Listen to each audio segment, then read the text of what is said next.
Last 5 ఇయర్స్లో collector దగ్గరికి వెళ్తా ఉంటే కలెక్టర్ కనిపించేవాడు కాదు, సిపి దగ్గరికి వెళ్తా ఉంటే సిపి కనిపించేవారు కాదు. అంటే వాళ్ళు నేను తప్పు పట్టట్లే, బయట నుంచి వాళ్ళకి వచ్చే ఆర్డర్స్ అలాంటివి. హోమ్ డిపార్ట్మెంట్ని అన్ని డిపార్ట్మెంట్ని ఒక మనిషి గుప్పెట్లో పెట్టుకున్నాడు, అందువల్ల వాళ్ళకి కూడా ఫ్రీ హ్యాండ్ లేదు. నేను లిటరల్లీ డిపార్ట్మెంట్ వాళ్ళని కూడా నేను తప్పు పట్టట్లే, వాళ్ళు కూడా పై అధికారులు ఏం చెప్తారో అది చేయాలి తప్పించి వాళ్ళు ఇండివిజువల్గా చేసే పరిస్థితి లాస్ట్ 5 ఇయర్స్లో లేదు. ఎంత దారుణం అంటే నేమ్ బోర్డు అనేది వాళ్ళకి ఇచ్చే ప్రైడ్. మీరు పెట్టుకోగలరా నేమ్ బోర్డు?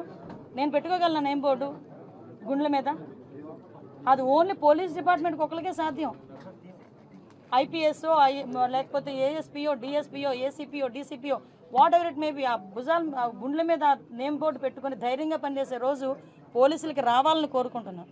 ఇప్పుడు వచ్చిందని కూడా నేను భావిస్తున్నాను. Last 5 years without name plate, ఎవరు పోలీసో తెలియదు, ఎవడు బయట నుంచి వచ్చి డ్రెస్ వేసుకుని తిరుగుతున్నాడో తెలియదు. సో అటువంటి సిచ్యువేషన్స్ అయితే ఇంక జరుగుతాయి.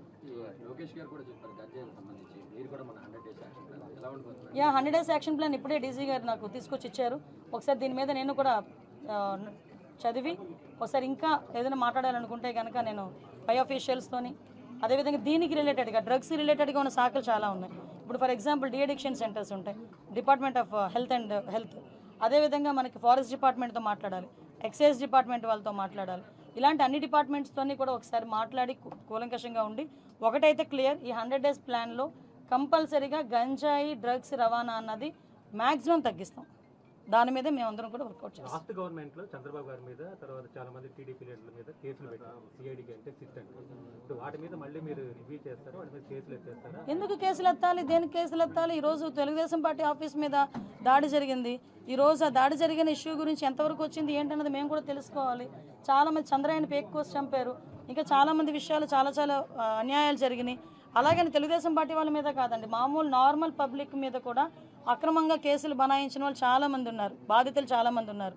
అవే కాకుండా ఎవరైతే వాళ్ళ తాలూకు అవినీతికి బలైపోయారో, వాళ్ళ తాలూకు అక్రమాలకి బలైపోయారో వాళ్ళు కనుక వచ్చి మా కేసు రీఓపెన్ చేయండి, మా కేసు మళ్ళీ చెప్పండి అంటే కనుక డెఫినెట్గా మేము ఆ కేసు రీఓపెన్ చేస్తాము.